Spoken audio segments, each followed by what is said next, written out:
Olá pessoal, nesta videoaula abordaremos sobre a estrutura geológica do Brasil. E por que estudar a estrutura geológica do Brasil? Por alguns motivos. Dentre eles podemos citar, primeiro, a compreensão dos espaços para a exploração de atividades produtivas, como a indústria mineral, seja a exploração de manganês, de bauxita, de ferro, de ouro. Então é essencial saber a idade dos terrenos, né, as características mineralógicas desse terreno para os processos de exploração e aí favorecer o desenvolvimento econômico. Um outro motivo também está mais relacionado ao monitoramento dos terrenos, como por exemplo, identificar locais propícios a movimentações orogênicas, né, com identificação de abalos sísmicos, de tremores de terras, inclusive para evitar danos, né, ou risco de vidas às pessoas, danos materiais e inclusive danos humanos. Tá? E um outro motivo está relacionado também ao próprio processo de planejamento, de ocupação dos espaços, seja em espaços rurais ou espaços urbanos. Então é importante também a identificação da estrutura geológica, tá, para fins de planejamento e ocupação do território. Então a gente vai tratar aqui nessa videoaula as principais características da estrutura geológica do Brasil. A formação das estruturas geológicas, né, ela leva em consideração alguns aspectos, dentre eles a idade das rochas, né, que fazem parte do terreno, né, bem como também as características mineralógicas, né, que compõem as rochas. Então esses dois elementos são fundamentais. Eu tenho um exemplo aqui das principais estruturas geológicas, mas de maneira bastante global, não é especificamente do Brasil. Então, de forma geral, as estruturas geológicas se dividem-se em escudos cristalinos ou áreas cratônicas, as chamadas bacias sedimentares, tá? E os dobramentos. Os dobramentos eles podem ser modernos e antigos. No Brasil especificamente, não existe dobramentos modernos, tá? Apenas dobramentos antigos. Ok? Então, assim, no caso dos escudos cristalinos, eles correspondem às áreas mais antigas, os terrenos mais antigos do planeta. Tá? Então, desde da era que nós chamamos pré-cambriana, que vai corresponder, tá, aos períodos arqueozoico e proterozoico, isso de aproximadamente 4,5 bilhões de anos, já se deu a constituição da nossa estrutura de crosta terrestre. Tá? Então, essas rochas muito antigas correspondem à base da crosta terrestre e vão representar o escudo ou os escudos cristalinos. As bacias sedimentares elas foram formadas, tá, pela deposição de sedimentos, né, sedimentos rochosos, inclusive também fósseis, restos de material orgânico. Tá? Como é que elas se constituíram? Né? Se constituíram por processo erosivo nas bordas dos relevos mais elevados, como cadeias montanhosas, por exemplo. Tá? Então, os processos erosivos contribuíram para que os sedimentos, como arenito, calcário, o basalto, etc., né, fossem depositados no fundo da depressão. Tá? Bem como também pela ação das águas oceânicas, que avançaram para o continente em períodos glaciais, tá? E retornaram, por exemplo, seus locais de origem nos períodos interglaciais. O período glacial é um período onde ocorreu uma drástica diminuição das temperaturas do planeta, fazendo com que o mar avançasse para o interior do continente e trouxesse consigo sedimentos, restos de, por exemplo, de matéria orgânica, e que esses materiais fossem depositados exatamente nas áreas mais rebaixadas, ou seja, nas depressões. Então, em cada período, por exemplo, de avanço e recuo do mar, associado com os processos erosivos, foi se constituindo camadas geológicas com características estruturais distintas. Então, eu posso ter, por exemplo, uma camada cuja presença de arenito, tá, é muito forte, é muito comum, uma outra camada, cuja, por exemplo, a presença de basalto é mais comum, e uma terceira ou quarta camada, né, com siltito, com argilitos, com migmatito, com quartzito, etc. Então, cada camada geológica vai apresentar idades distintas, diferentes, bem como a sua estrutura mineralógica também diferente. Os dobramentos que podem ser modernos e antigos, eles representam o processo de dobra, de encurvamento das rochas, seja em função da movimentação das placas tectônicas, tá? Ou também seja em função de deslizamento desses blocos rochosos no interior da crosta terrestre. Então, no Brasil, nós não temos dobramentos modernos, e sim dobramentos antigos. Tá? Ó, vejam que os dobramentos modernos eles se constituíram desde o período da era Mesozoica para a Cenozoica, que é a mais recente. Tá? As bacias sedimentares, né, elas se formaram desde a era Paleozoica. Então nós temos da era Paleozoica, a Mesozoica e Cenozoica a formação de bacias sedimentares, e os escudos cristalinos já na era mais antiga, né, que vai compreender desde o Arqueozoico e Proterozoico, né, que corresponde ao pré-cambriano. Tá? Então no Brasil nós teremos escudos cristalinos, bacias sedimentares e dobramentos antigos. Aqui nós temos só para exemplificar, né, o que foi dito anteriormente a respeito das estruturas geológicas, né, do território brasileiro, as bacias sedimentares, tá, os escudos cristalinos ou núcleos platônicos e os dobramentos antigos, que é muito comum aqui no estado do Piauí, no estado do Ceará, tá, ou seja, no Nordeste brasileiro, a presença dessas formações. Tá? Então, um corte de perfil entre os estados do Piauí e do Ceará pode ser percebido, por exemplo, as suas formações geológicas, em que há uma presença do mergulho de camadas da superfície para o interior da crosta terrestre, tá? E isso é fruto do processo de avanço e recuo das águas oceânicas em períodos pretéritos, né?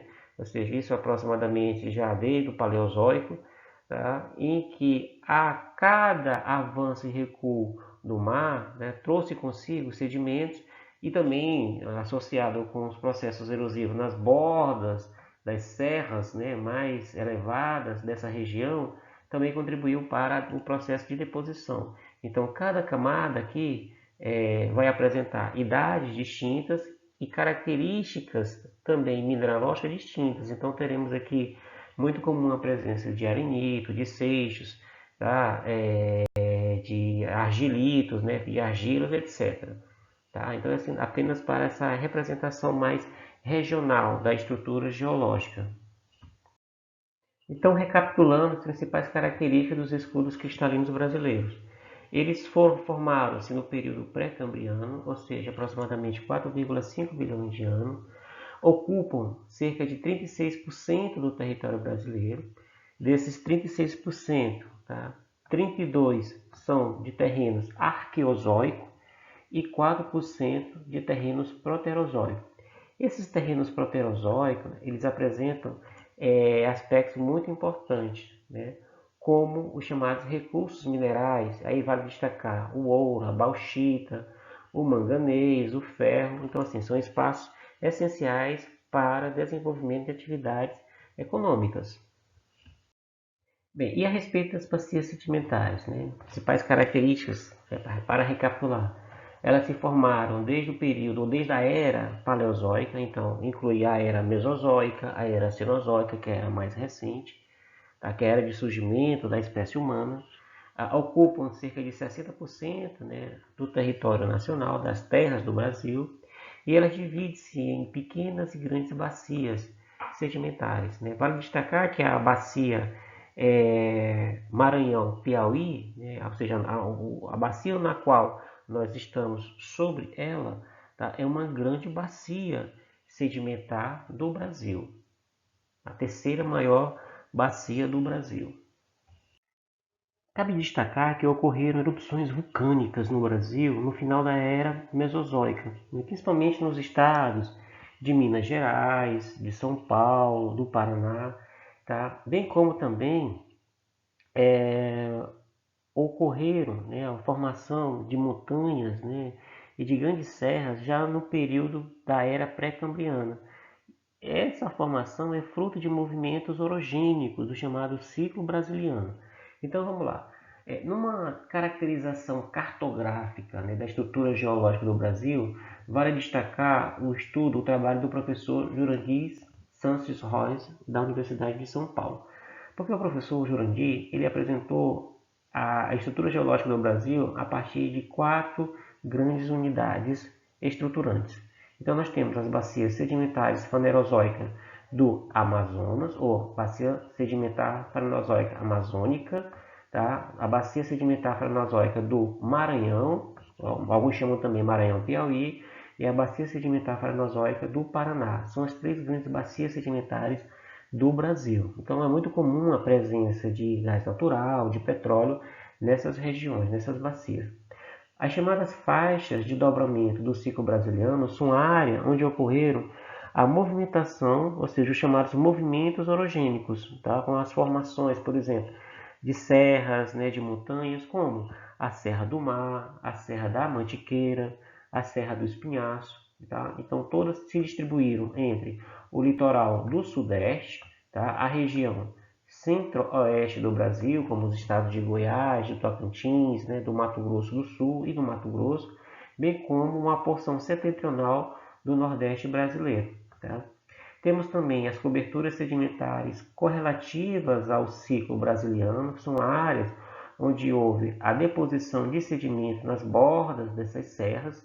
Tá? Então vão se destacar principalmente no trecho entre a Bahia, né, e o norte de Minas Gerais, bem como nos planaltos do vale do rio Amazonas, tá? E por fim os cratons pré-brasilianos, Amazônico, São Francisco e Sul Rio Grandense, tá? Que vão se distribuir exatamente na região do Amazonas, do vale do rio São Francisco, tá? E no sul do Rio Grande do Sul. Por último, tá? O fato do Brasil estar situado no centro da placa sul-americana contribui para reduzir as possibilidades da presença, né, de grandes abalos sísmicos de terremotos no país. Então percebam que o Brasil está localizado aqui, ó, no centro da placa sul-americana. Então isso reduz as possibilidades, né, de tremores de terra, de abalos sísmicos de grande magnitude. Existem em menores proporções. E por que existe? Porque existem falhas geológicas no interior da crosta terrestre brasileira. Tá? Então essas falhas se distribuem desde em áreas de bacias sedimentares, como também em áreas do ciclo brasiliano, tá? Ou em áreas, por exemplo, de dobramentos antigos. Tá? Então nós temos diversas tipologias de falhas no território brasileiro. Desde falhas do tipo normal, onde os blocos rochosos, né, eles se direcionam para posições opostas, então isso faz com que haja uma ruptura, né, e um rebaixamento do terreno, logicamente com a presença de falhas. Muito comum aqui, ó, na região nordeste, no Piauí, especificamente a falha de Guaraciaba, né, uma falha do tipo normal, ou uma falha inversa, onde os dois blocos se chocam, né, e um se sobrepõe ao outro, como é muito comum aqui na bacia fanerozoica do Amazonas. Tá? Temos também as falhas de movimentação horizontal, né, que ocorre aqui em trechos, né, da borda norte da bacia do Paraná, como também aqui do ciclo brasiliano, aqui da região do sudeste brasileiro, aqui, por exemplo, região de Minas Gerais, de São Paulo, tá? Então ali próximo às serras da Mantiqueira, a Serra dos Órgãos, né, na região sudeste do Brasil. Então essas falhas, né, elas são responsáveis exatamente pelos processos de movimentações de blocos rochosos, né, e o contato ou a movimentação desses blocos fazem com que ocorra abalo sísmico no interior do Brasil. Tá? Então essas são as principais características da estrutura geológica brasileira, tá? E espero que tenham gostado.